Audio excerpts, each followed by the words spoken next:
Can you tell us your thoughts about the Conservative Party conference from last night and today? We arrived in Birmingham yesterday and we started off splitting up. So Gary and I went to a welfare fringe together, and Alicia and Sean went off to the human rights fringe.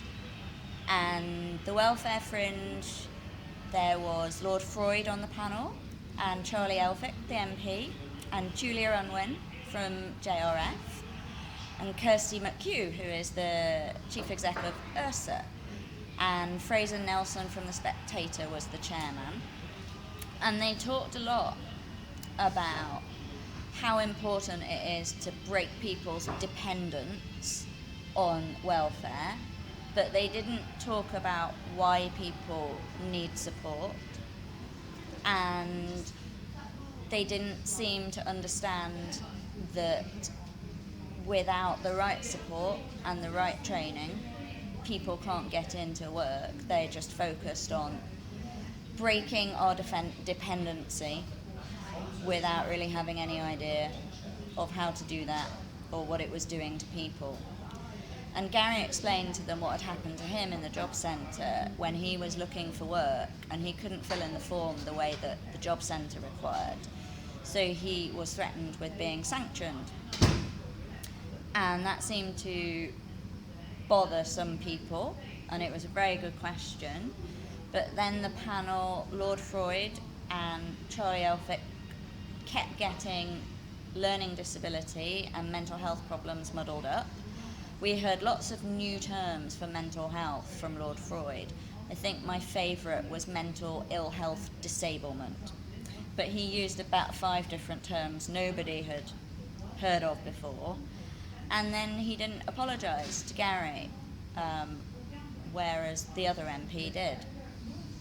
And then we went on to the Care and Support Alliance Fringe, where Jeremy Hunt, the Secretary of State, was there to hear people's questions. I won't say he was there to answer people's questions, because he didn't really. And I asked a question about what's happening after Winterbourne View, and talked about what it's like, how painful it can be to have a disability and feel like you're out of control. And that was from a David Cameron speech before the Conservatives were elected, when he talked a lot about how he understood disability and would support disabled people. And so we asked Jeremy Hunt if he would consider having a disabled person-led project to get people out of ATUs and be supported by the third sector. But he didn't answer that question. He just said that he'd been talking to psychiatrists and they say that these people can't come out, and actually it's not that easy.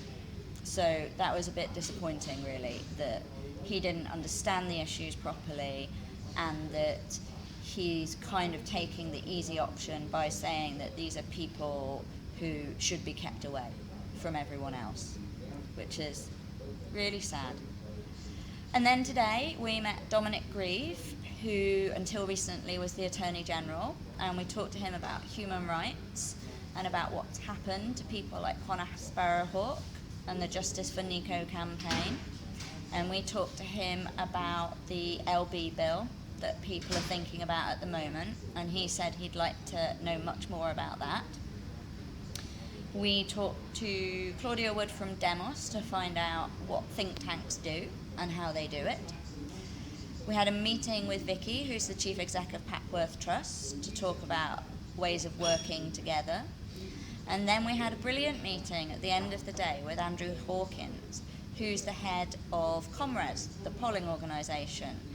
And he was great, he was lovely, and he explained to us how they do their polling and what they do and how the system works, and that the biggest thing we can do as disabled people to influence the laws that people make is to go and see our MPs in person at they're called constituency surgeries.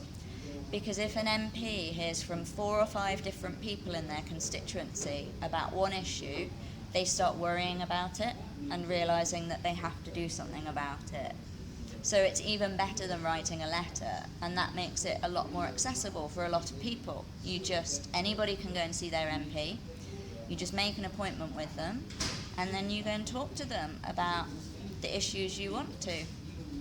So we've had a really, really busy couple of days, and we're all completely exhausted. But we've got a big meeting with Esther McVeigh, the Employment Minister, to talk to her about work and careers and things like that tomorrow morning. So we're looking forward to that. Thank you.